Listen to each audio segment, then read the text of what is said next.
kita tambahkan sebagai pelengkap, seperti tadi disampaikan Pak Zulkifli bahwa laporan ini sifatnya masih belum final karena memang kita belum melibatkan atau mendatangkan akuntan publik. Yang perlu saya laporkan bahwa di laporan itu kita buatkan neraca per 31 Mei, sehingga kita tahu proses perjalanan mulai 1 Januari sampai 31 Mei. Yang pertama, aktivitas tetap kita di 31 Desember 24 masih muncul angka 432 miliar. Di 31 Mei ada penurunan aktivitas tetap kita menjadi 403,9, sehingga ada penurunan sekitar 28,2 miliar. Itu aktivitas tetap, baik kantor maupun non kantor. Kemudian aktivitas produktif di 31 Desember 2024 itu masih muncul angka 215, dan di 31 Mei muncul di angka 188,8. Ada penurunan sekitar 26,7 miliar. Ini berupa set off. Yang pertama set off simpanan dengan pembiayaan. Yang kedua set off simpanan dengan aktivitas tetap. Kemudian yang ketiga set off simpanan dengan kapling tanah kita yang kita buat beberapa tempat, sehingga ada penurunan sekitar 26,7 miliar. Itu di aktivitas produktif. Kemudian simpanan kita itu di 31 Desember 2024 masih muncul angka 1053, 1 triliun 53 miliar. Di 31 Mei 2025 turun menjadi 998,8, sehingga ada penurunan di simpanan itu menjadi 55. Ternyata di akhir tahun, di awal tahun 2025 itu semua penyertaan pengelola yang tidak bisa diterbitkan secara tunai kita masukkan di simpanan Sirina, sehingga turunnya tidak terlalu signifikan karena ada tambahan dari penyertaan pengelola yang sudah di PHK semua kemudian dimasukkan di Sirina karena kita belum bisa memberikan tunai. Kemudian yang ketiga yaitu pinjaman kita di pihak ketiga. Di 31 Mei 2024 masih muncul angka 268. Di 31 Mei 2025 menjadi 263,2, sehingga ada penurunan di pihak ketiga 5,5 miliar. Kemudian selanjutnya tentang jumlah pengelola. Di akhir tahun 2024 itu masih muncul angka 389. Kemudian saat itu kita lakukan pemberhentian massal di Januari 2025, sehingga yang kita coba tiba kita 140. Di Mei 2023, Mei tanggal 1 Mei 2025 itu pengeluaran kita sekitar tinggal 120. Tinggal 120, maka banyak yang mengundurkan, termasuk manajemen itu hampir seluruh manajemen mengundurkan. Kemudian yang paling banyak didominasi dari pengelola Kalimantan Barat yang kondisinya masih berjalan secara normal, sekitar 40 pengelola. Sehingga yang di luar Kalimantan Barat itu sekitar hanya 80 pengelola.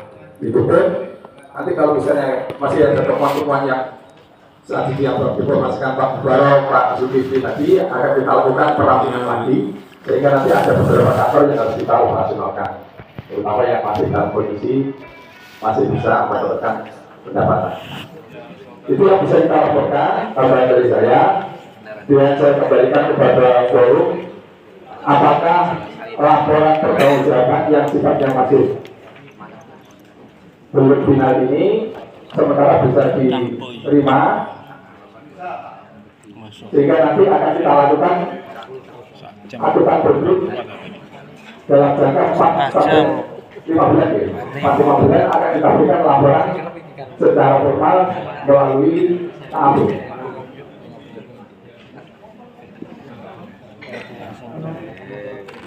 Monggo kalau tidak ada yang mau disampaikan, ada yang mau disampaikan? Oke, silakan.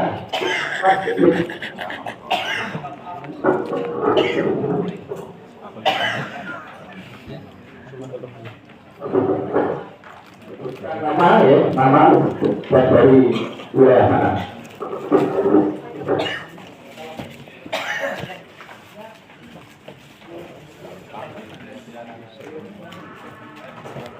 Halo.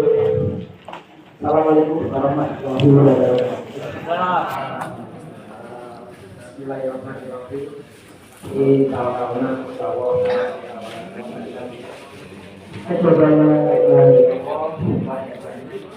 Muhammad Rasulullah. Alhamdulillah. Bapak-bapak pengurus, saya Ari dari anggota KSPPS BMT Bus Wilayah Jakarta yang selama ini kita tidak pernah dijamah dan diajak bicara, bahkan saya mencoba mengajak bicara sama Pak Zul. Saya coba temui dari Jakarta ke Semarang, ternyata yang tidak ada tanggapan.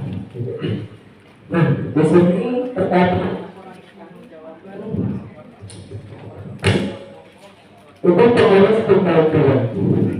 Tapi saya lihat di sini ada Pak Zuri.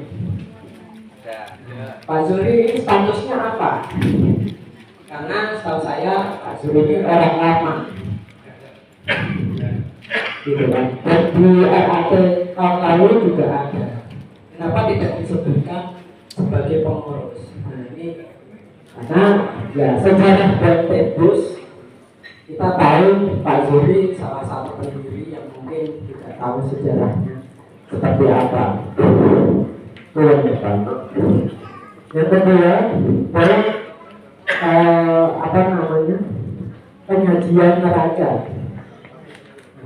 Tidak ada neraca pengganti di tahun 2023. Artinya apa? Artinya kinerja ini seperti apa dengan dibentuk satgas dan yang lain sebagainya. Terus yang kedua, dalam tadi kalau kita lihat neraca itu di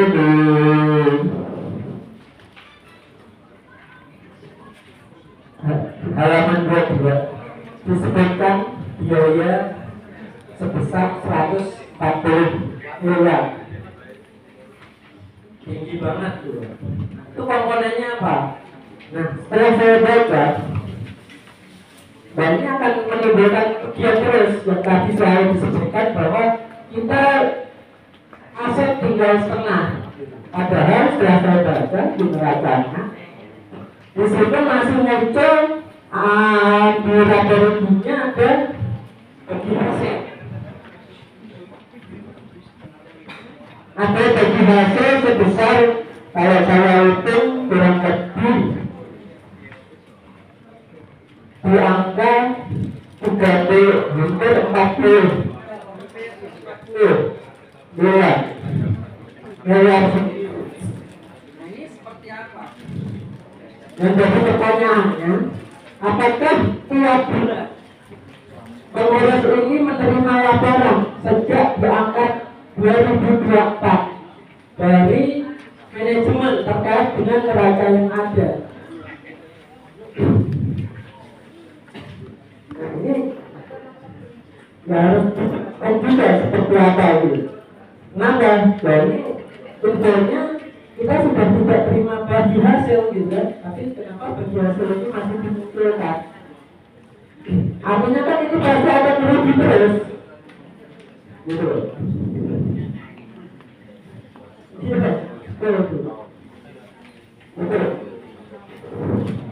Terus yang berikutnya, penjualan aset tidak pernah ada informasi sampai ke Jakarta. Mana yang dijual, kepada siapa, dan hasilnya bagaimana? Karena kontribusi Jakarta sendiri terkait dengan Setanah itu sangat besar juga untuk di BPJS itu sendiri.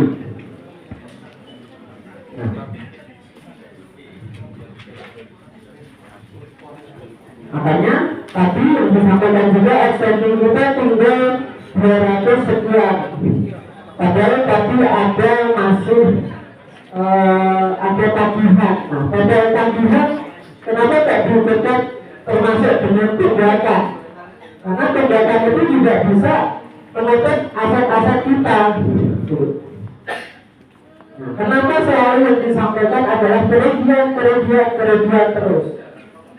Padahal ya itu bisa kita atasi bersama sebetulnya. Maka dari itu saya mewakili 6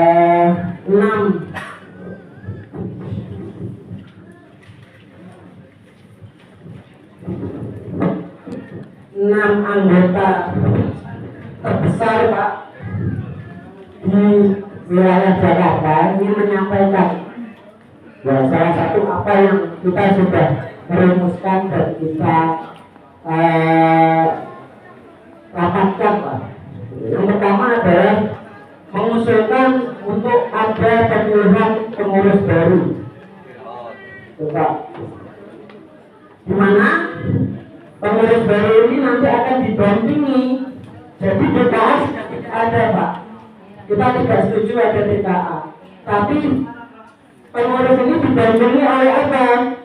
Oleh pengurus didampingi oleh masing-masing perwakilan wilayah. Perwakilan wilayah yang mana sebagai pengurus tambahan yang nantinya apa? Sebagai tanggung jawab pengurus sebelumnya, tanpa mengesampingkan tanggung jawab pengurus sebelumnya Pak. Itu yang kita usulkan. Yang kedua adalah pengurus lama tetap bertanggung jawab untuk menyelesaikan masalah-masalah yang terjadi sebelumnya dan wajib menyerahkan semua aset-aset yang dipunyai atau dikuasai saat ini atas kepemilikan KSPPS dan Lubus kepada pengurus baru dengan akta notaril. Yang ketiga, ya kita mengusahakan peserta RAT peraturan online ya ini aja Pak ya. Nah kalau bisa ya benar-benar yang mewakili gitu, bukan yang tidak mewakili. Yang keempat adalah kepengurusan terbaru terpilih berhak untuk menentukan pengelola yang akan mengelola KSPPS dan Lubus dengan mekanisme persetujuan komite. Jadi komitenya nanti siapa? Komitenya ya pengurus, ya pengawas. Karena saya sering diskusi juga telepon dengan Pak Mubarok, beliau tidak pernah dikasih informasi. Nah, ini tata kelola apa? Selama setahun katanya Pak dapat informasi, Pak Mubarok tidak dapat Pak. Ini tata kelola apa?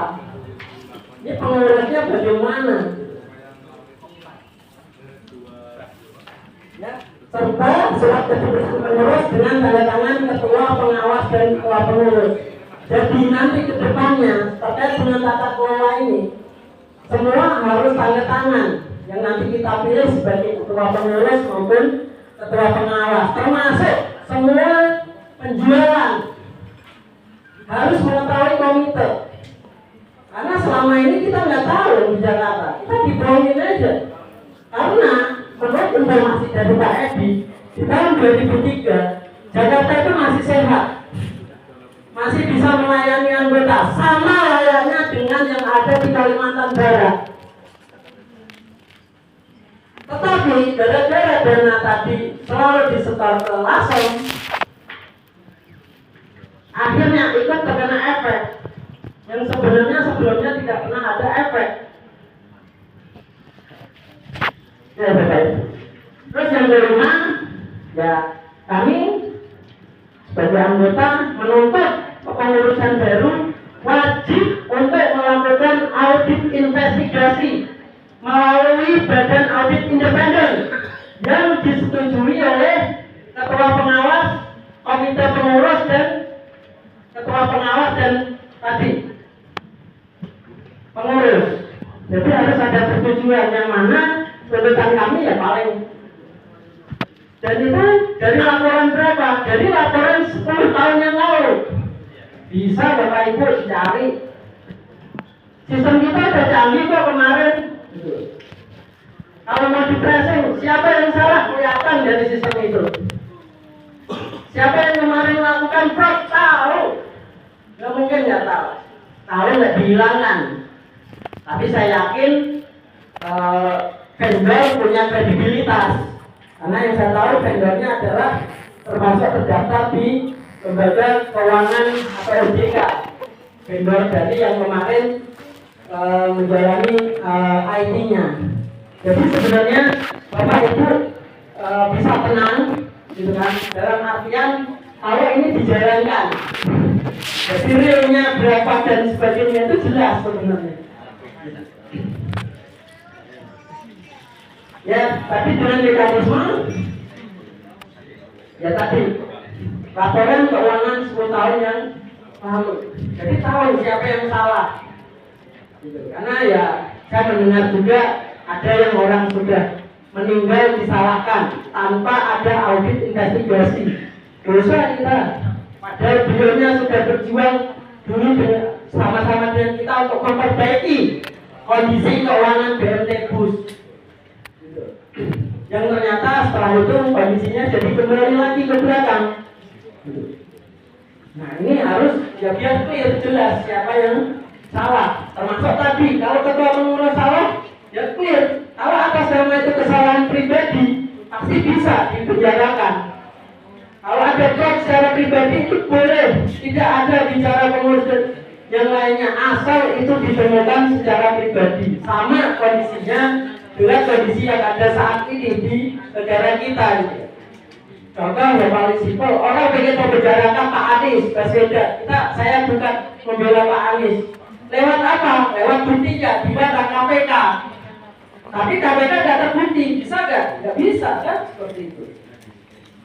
Nah artinya semuanya juga harus berdasarkan bukti, termasuk ya karyawan-karyawan dari yang 10 tahun yang lalu sampai sekarang ada salah nggak? Gitu. Nah, terus ke depan besaran honor pengurus dan karyawan harus mengetahui komite pengawas. Nah, Bapak Ibu bisa lihat antara pendapatan gaji dan pendapatan dan pengeluaran gaji itu seimbang.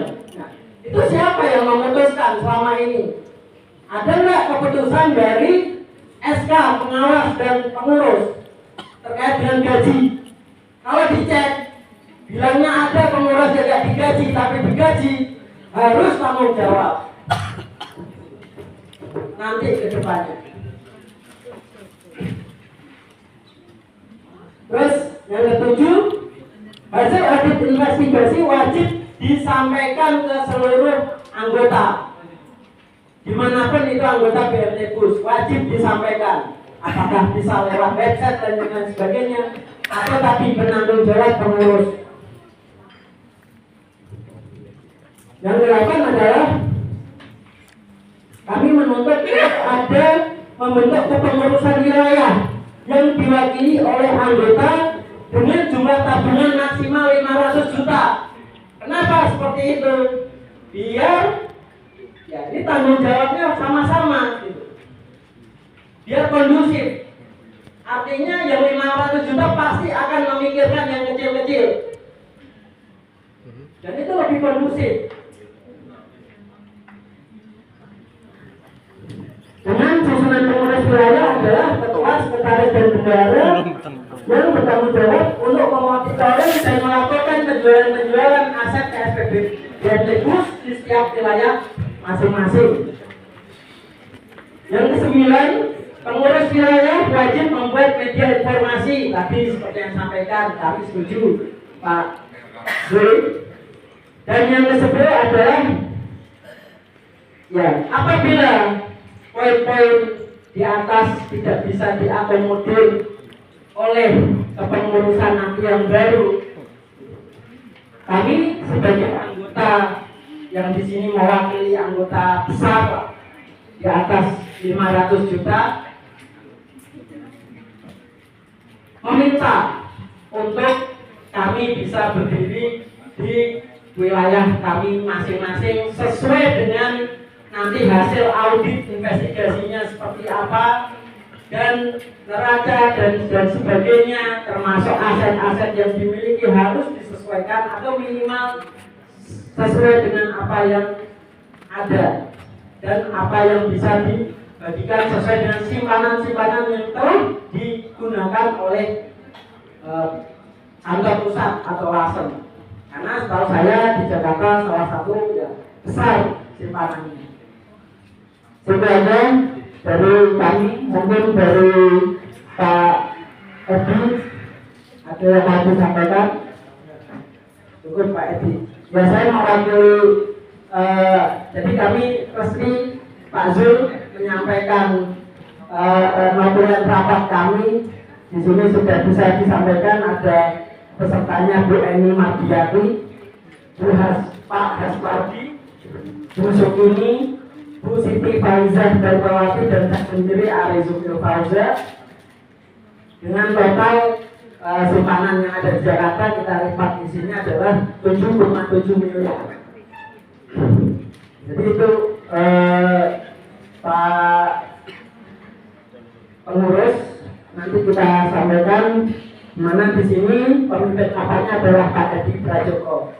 Terima kasih, itu saja apa yang kami sampaikan dari kegelisahan bapak-bapak yang ada di Jakarta atau anggota-anggota yang ada di Jakarta terkait dengan selama ini dalam 1 tahun ini yang sama sekali tidak ada operasional di Jakarta. Terima kasih. Assalamualaikum warahmatullahi wabarakatuh.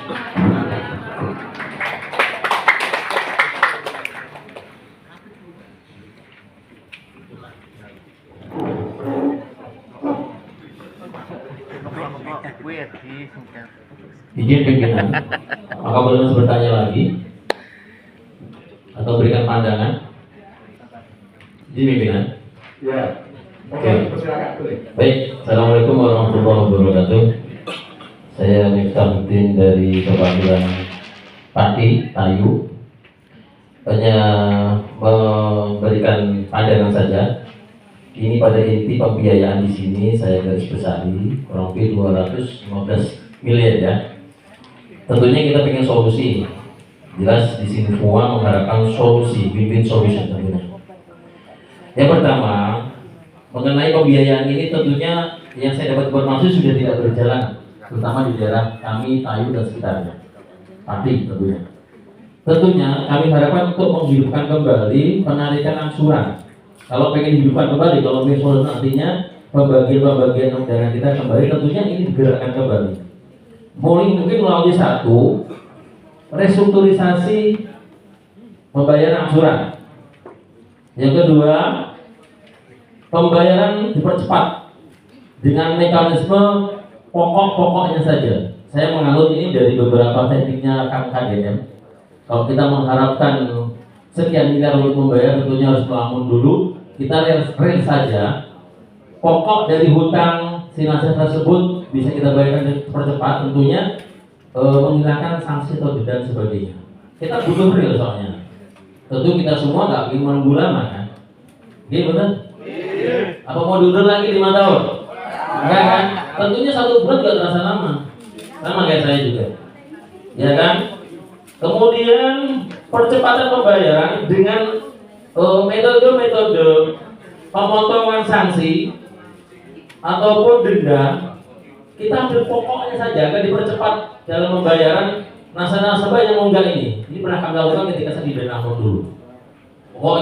Pokoknya sesuai dan sudah ada untung, kita percepat pembayaran. Tentunya nasabah juga akan ditawarkan dengan hal-hal yang lebih ringan. Itu akan kembali dengan baik denda maupun bunga dan sebagainya. Kita ambil pokoknya, pokok hutangnya berapa sih? Karena tentu akan sulit. Sama seperti yang digunakan oleh Kang KDM, itu kan dendanya dihapuskan semua. Tapi kita ambil pokok hutangnya berapa? Mungkin itu. Yang kedua, memaksimalkan mekanisme. Bagaimana sih mekanisme pembayaran kepada kita ketika sudah aktif pembayaran ini semua? collectionnya berjalan, kemudian sudah penjualan aset sudah terjual, bagaimana sih mekanisme? Tentunya nggak ingin jadi ribut kan kita semua. Betul tidak? Itu mekanisme. Tentu dipertanyakan semua mekanisme penjualannya gimana pembayarannya? Apakah presentasi dari nilai tabungan? Apakah presentasi dari nilai deposito dan sebagainya? Itu nanti tolong dijawab. Kemudian kami sangat mendukung penuh pelaporan orang satu ini bajingan bener emang. Saya marah Bu. Tepuk tangan boleh? Siapa? Ini dolim kata saya. Hari ini kita nadahkan tangan nih, kita sama Allah untuk orang ini diazab bisa loh. Betul tidak? Maka dari itu kami sangat mendukung benar-benar usut tuntas satu orang. Saya jangan pakai kata kasar karena apa? Mereka sudah sangat mendolimi kita, bukan nggak memandang kemanusiaan lagi. Mereka memuliakan keluarganya lah. Gitu kan? Bahkan saya pernah nyanggongi satu orang ini dekat rumah saya, kawannya saya begal. Kita orang Lampung, bahasanya kita begal. Begal bukan berarti kita bunuh, tidak. Kita seret ke rumah saya untuk kita minta pertanggungjawaban. Tapi ini nggak mungkin karena pasti kriminalisasi. Itu saja. Satu, percepatan pembayaran, mekanisme bisa restrukturisasi pembayaran, diperkecil otomatis, tapi terus-menerus ada pembayaran pemasukan. Kemudian pembayaran pokok, penghapusan denda, ya kan? Kemudian mekanisme pembayaran atau pengembalian tabungan kita itu seperti apa sih? Andaikan sudah kembali maupun aset-aset yang terjual, itu gimana? Kita bertanya tentunya. Kemudian usut tuntas, habis-habisan, bila perlu, jelas kita dilibatkan untuk memberikan informasi. Karena kadang-kadang di antara kita tahu, cuman kita tak tahu kemana mau laporkan. Ini orangnya loh. Contoh yang disebut tadi Pak Yazid ya, kemana sih? Tentu andaikan kita tahu, segera laporkan. Itu saja. Mudah-mudahan ada solusi di hari ini. Kita nggak mau banyak bicara lebar. Kalau nggak ada win-win solution buat kita semua, kejelasannya gimana? Tapi ini harus diutamakan. Pembiayaan ini sudah sangat mangkrak terlalu lama dan tidak ada reaksi apapun dari petugas. Saya bahkan sudah mengusulkan untuk menjadi eksternal penagih, tentu dengan cara yang santun. Saya minta untuk dibuatkan surat tugas, saya bantu untuk nagih. Tapi nyatanya nggak pernah diusulkan. Saya hanya ingin memperjuangkan teman-teman di pasar yang dimana ketika Pak Yazid sedang keluaran dengan istri, jadi kasar di bahasa saya ini. Tapi orang pasar itu sedang mencari keringat dengan keringatnya, 1.000-2.000 dikumpulkan loh. Dolim kayak gitu. Dari itu, ini perlu perhatian. Solusi ini kita real saja. 215 miliar ini bagaimana caranya ditagih? Karena sudah nggak ada penagihan sama sekali. Dan unit-unit yang masih sehat, kayu ini sehat. Setiap saya tanya, kayu sehat, balance antara funding dan lending itu sehat. Dan nggak ada fraud, pelanggaran di perbankan, hitungan perbankan maupun pelanggaran yang lain, itu tidak ada. Karena saya selalu memantau. Tapi kenapa setiap ada pelunasan itu disetorkan ke kemana? Asam. Usaha. Jelas ya. Berarti yang fraud ini bukan di cabang, berarti di jelas ya. Terima kasih. Mudah-mudahan menjadi pembelajaran, menjadi pengetahuan, menjadi solusi tentang masalah hari ini. Dan kedepannya kita pilih benar-benar pengawas dan pengurus yang amanah. Terima kasih. Mohon maaf. Wassalamualaikum warahmatullahi wabarakatuh. Waalaikumsalam. Satu lagi. Assalamualaikum warahmatullahi wabarakatuh. Berkali saya bicara, Bu Endang dari cabang Tegal. Saya berkali-kali bicara, Bapak, koperasi bangkrut itu tidak lain karena penyalahgunaan wewenang dan salah manajemen. Tidak ada alasan lain. Kemudian anggota itu tidak semuanya pintar, tahu aktiva pasiva, utang piutang, taunya bisa uang simpanannya kembali dengan cara yang baik dan cepat, tidak tahu aktiva pasiva dan sebagainya. Karena tidak semua anggota koperasi mempunyai ilmu yang cukup, bermacam-macam namanya anggota. mohon hak anggota simpanan itu segera bisa direalisasi. Dari Pak Zul sudah menyampaikan banyak sekali supaya pengurus berupaya agar nama aset BUS jangan atas nama pengurus lama, segera ditindaklanjuti, jangan lama-lama. Kemudian kalau cerita menjual aset, aset itu dijual umum, syukur dibawa umum, jadinya bisa cepat laku. Kalau dinaik-naikkan harganya mana laku, susah lakunya. Kemudian kalau ada yang laku aset tersebut, harusnya jangan prok, misalnya di Blora laku, keroyokan di Blora. Kemudian di Lamongan laku, keroyokan di Lamongan. Semua telinga itu dengar Bapak, cuman tidak bisa bicara lewat siapa. Kemudian orang-orang yang ditugasi di cabang-cabang kadang-kadang mungkin masih menerima bayaran tapi orangnya tidak pernah nongol. Bagaimana manajemen yang seperti ini? Maaf. Jadi itu supaya dibenahi lagi. Jadi yang punya simpanan alangkah baiknya seperti Bapak dari Pati diberi wewenang untuk ikut nagih, kan namanya membantu. Berapa uang yang diterima nanti kan bisa ini jadi meringankan beban petugas karena petugas BUS sudah dikurangi. Jadi intinya anggota BUS itu tidak bertele-tele, yang penting simpanan bisa kembali dengan baik. Masalah bagian yang kita kalau sudah model seperti ini tidak mikir, yang penting uang simpanannya kembali begitu. Tidak ada SOU, tidak ada bagi hasil.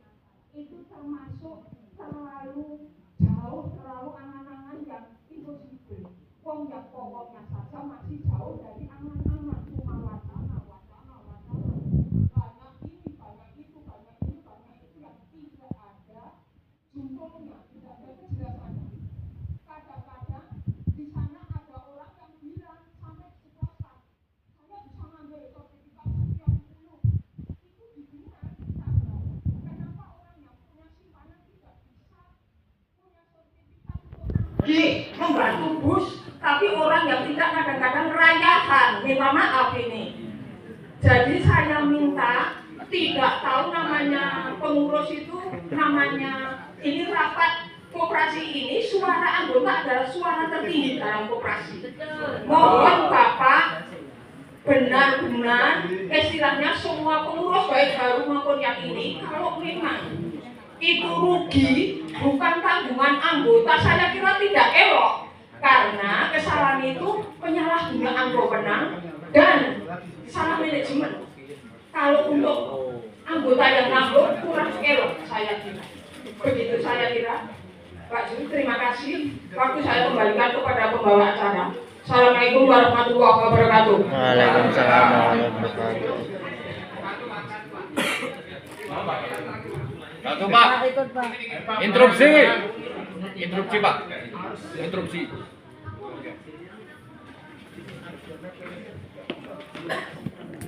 Terima kasih. Assalamualaikum warahmatullahi wabarakatuh. Perkenalkan, nama saya Dodi Purwoko, saya Sekjen Pasar.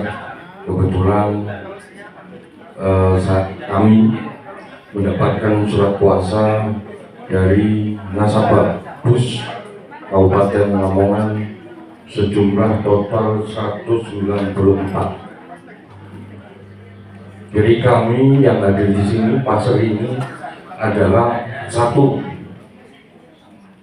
Ada dua hal yang kami minta. Satu, tetapkan dulu siapa yang menjadi ketua di depan sehingga memiliki nilai hukum yang jelas. Tidak hanya sekedar menerima usulan-usulan, tetapi nantinya keputusan apapun tidak memiliki sisi hukum yang jelas dan susah untuk dilaksanakan. Itu satu. Yang kedua, kami hanya meminta uang kembali dari para nasabah sejumlah 194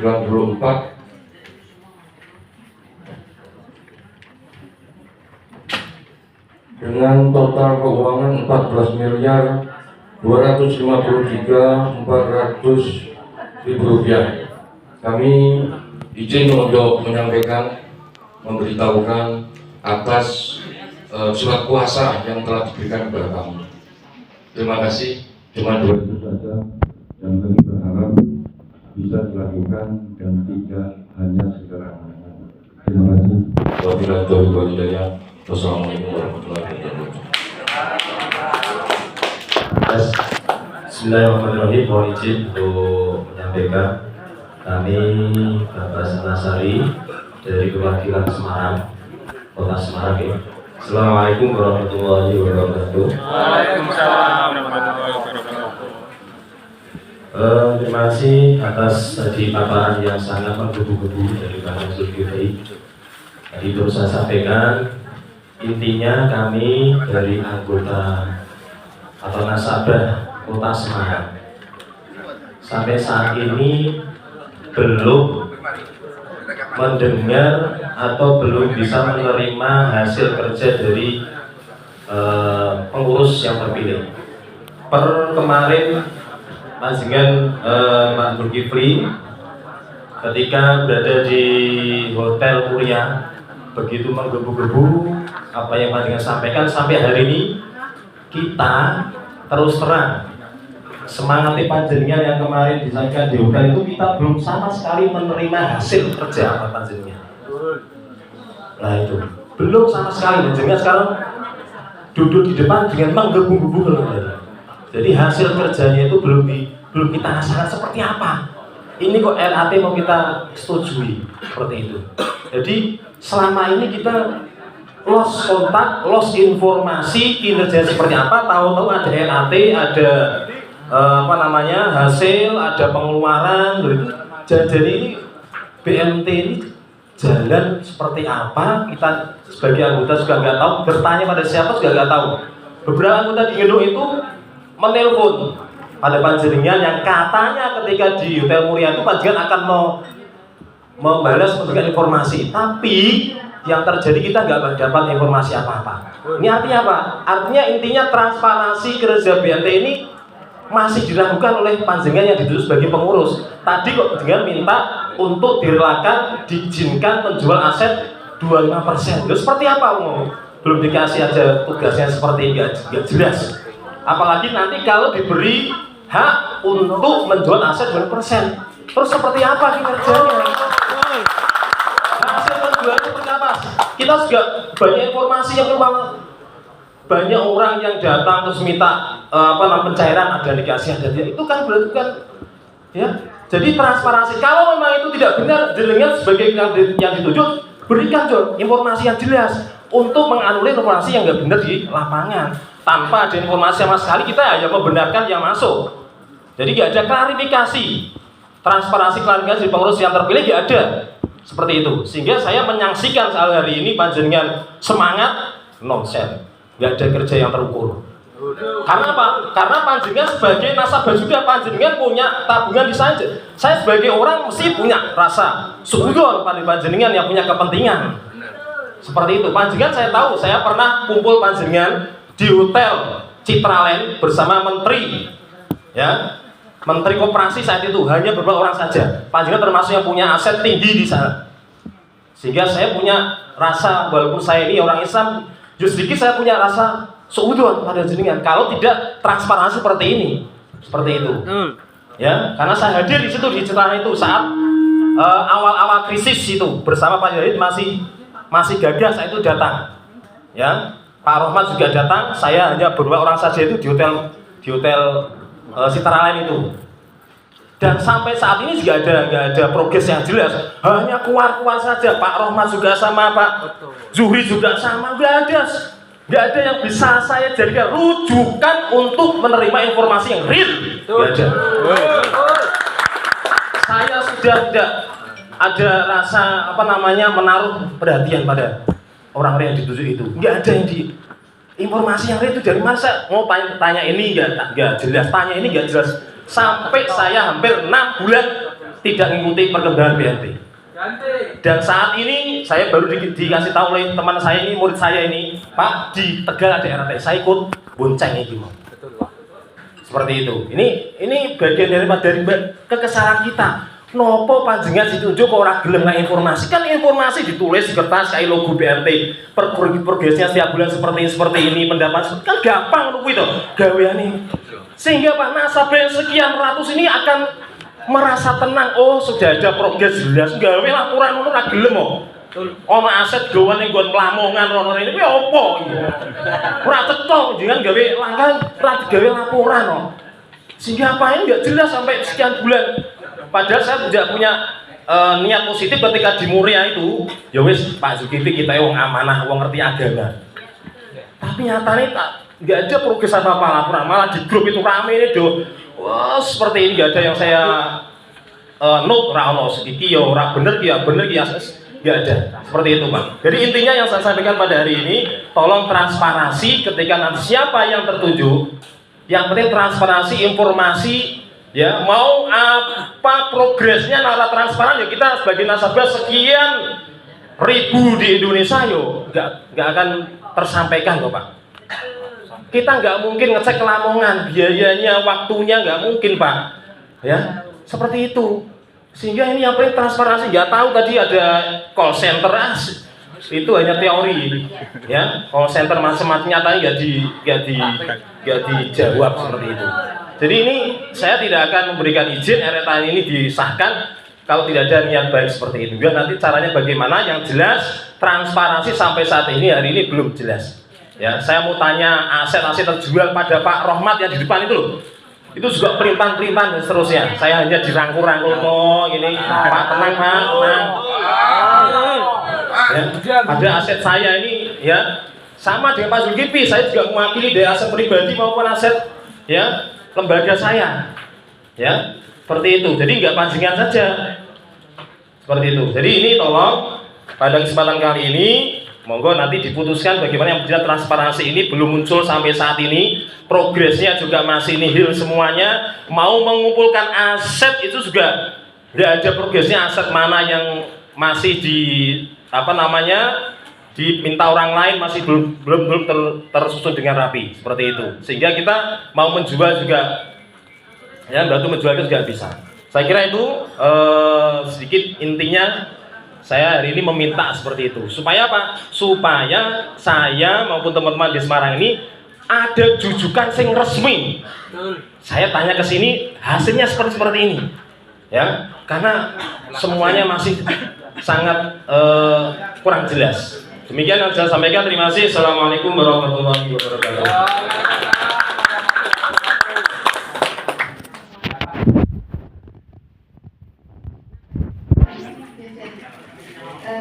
Saya Nurul dari Unilan masuk dalam wilayah masyarakat.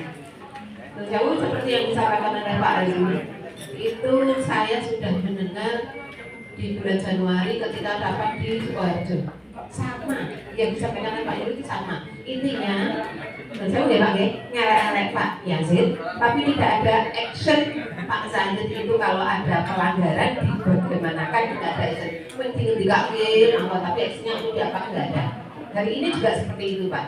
Nah, saya seperti yang disampaikan Pak Yul tadi bahwa di kantor cabang yang masih sehat itu bisa kemudian dihidupkan lagi masalah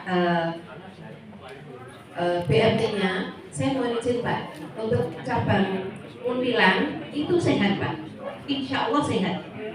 Sekarang kalau angsuran itu yang masuk di cabang Muntilan itu semuanya harus disetor ke pusat Pak, sehingga di cabang pun juga kemudian anggotanya juga kewalahan. Jadi hari ini saya mohon izin, saya sebagai nasabah di cabang Muntilan mohon izin dari Bapak untuk bisa membuka kembali link yang diblokir itu Pak, sehingga kami bisa beroperasi dan bismillah dari sedikit demi sedikit mudah-mudahan di cabang Muntilan menjadi sehat kembali. Saya di sini Pak, saya sebagai orang awam yang tidak tahu Pak aktif apa sifat sebagai seperti yang disampaikan Ibu tadi, saya tahunya kalau sebuah koperasi kok melaksanakan RAT itu otomatis kan sehat toh Pak. bahagia. Tapi kan ini uang ditarik nggak bisa, pinjaman simpanan nggak bisa, kok ngerti-ngerti ada RAT. Ini logika saya nggak masuk Pak. Saya Pak dulu tadi nggak masuk. Yang saya harapkan itu saja Pak, bahwa kantor di cabang Unilan bisa beroperasi, mohon kebijaksanaannya, kemudian uang kami bisa kembali, itu saja harapan mau dulu itu untuk Pak. Atau dua. Terima kasih Pak, mohon izin. Bismillahirrahmanirrahim. Assalamualaikum warahmatullahi wabarakatuh. Ini pertanyaan yang saya ingin tanyakan, tapi tadi sudah diwakilkan sama teman-teman Bapak Ibu anggota. Ada salah satu pertanyaan yang belum menjadi pertanyaan dari Bapak. Oh, nama saya Nur Eni Pak. Saya dari cabang Sumber, Kabupaten Rembang. Jadi Sumber itu kalau saya lihat dari SDM-nya itu adalah dari masyarakatnya itu termasuk patuh Pak sama petugas, sehat juga karena memang saya juga bekerja di wilayah Sumber Pak. Jadi saya bisa mengetahui SDM di wilayah Sumber itu seperti apa. Tapi kok ya ujung-ujung kok ditutup gitu loh Pak. Pertanyaan saya cuma satu Pak yang belum ditanyakan sama anggota. Saya monggo ya, terserah ini nanti ketua pengurusnya itu apakah dari Pak Mubarok atau dari Pak Zul, monggo. Nanti hasil dari rapat anggota, hasil suara dari kita semua. Jaminannya apa Pak? Jaminan bagi kami para anggota terhadap kepemimpinan baru. Monggo dari Pak Zulkifli atau Pak Husni Mubarok bisa mempresentasikan ke kami. Jaminan ke kami apa yang akan kami dapatkan andai kata kami dipimpin oleh calon-calon ini. Terima kasih. Wassalamualaikum warahmatullahi wabarakatuh.